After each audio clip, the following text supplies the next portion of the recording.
and you say my tone. No, she's given to you. No, you don't have floor now. No, enough of it. Enough of it. No, enough of it. You can't have it. You may be anybody. You may be a celebrity. You have to understand the decorum. No, nothing doing. Nothing. No, not at all. I will not bear it. विपक्ष की तरफ से राज्यसभा सभापति के खिलाफ अविश्वास प्रस्ताव लाए जाने की बात मॉनसून सत्र में ही सुनने को मिली थी, लेकिन बात आई गई हो गई डॉट पर शीतकालीन सत्र आते आते विपक्ष इस मुद्दे पर गंभीर लग रहा है। असलियत और इरादा जो भी हो, लेकिन खास बात यह है कि सभापति जगदीप धनखड़ के खिलाफ अविश्वास प्रस्ताव लाना अब तय हो गया है।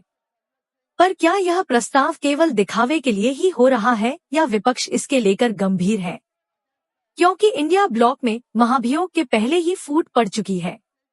इसके साथ ही एनडीए और विपक्षी गठबंधन INDIA से न जुड़े दलों ने अविश्वास प्रस्ताव के नोटिस से दूरी बनाए रखने का फैसला किया है। जाहिर है कि संपूर्ण विपक्ष से बातचीत करना भी मुनासिब नहीं समझा गया है। ऐसे में यह प्रस्ताव कितना असरदार होगा ये कहा नहीं जा सकता।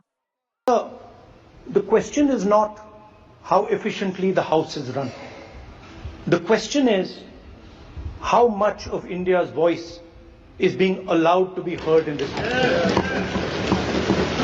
So the idea, Speaker sir, the idea that you can run the House efficiently by silencing the voice of the opposition is a non-democratic idea. And this election has shown that the people of India expect the opposition to defend the constitution, the Samvidhan of this country. And we are confident that by allowing the opposition to speak, by allowing us to represent the people of India, you will do your duty of defending the constitution of India. समय की देरी और रणनीतिक ढिलाई ने इस प्रस्ताव की गंभीरता पर सवाल खड़े कर दिए हैं। आखिरकार विपक्ष का यह कदम एक प्रतीकात्मक प्रयास बनकर रह गया है। इसका वास्तविक असर न तो संसद में दिख रहा है और न ही जनता के बीच कोई ठोस संदेश जाता प्रतीत हो रहा है। उपराष्ट्रपति जगदीप धनखड़ के खिलाफ लाया गया महाभियोग प्रस्ताव विपक्ष के लिए काफी महत्वपूर्ण हो सकता था, पर शायद इसे आधे अधूरे मन से लाया गया। समय और परिस्थितियां तो कम से कम यही गवाही दे रही हैं। देश में 72 साल के संसदीय लोकतंत्र के इतिहास में राज्यसभा का सभापति, जो देश का उपराष्ट्रपति भी होता है, के खिलाफ कभी महाभियोग नहीं आया था।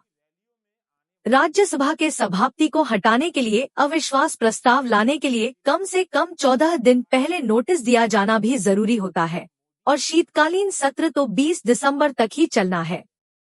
सभापति देश के उपराष्ट्रपति ही होते हैं, जो भारत का दूसरा सर्वोच्च संवैधानिक पद है। ऐसे में ये प्रस्ताव लोकसभा से भी पारित होना जरूरी होगा। सवाल उठता है कि विपक्ष अगर इतना ही गंभीर था इस प्रस्ताव के लिए, तो समय से यह प्रस्ताव क्यों नहीं लाया गया?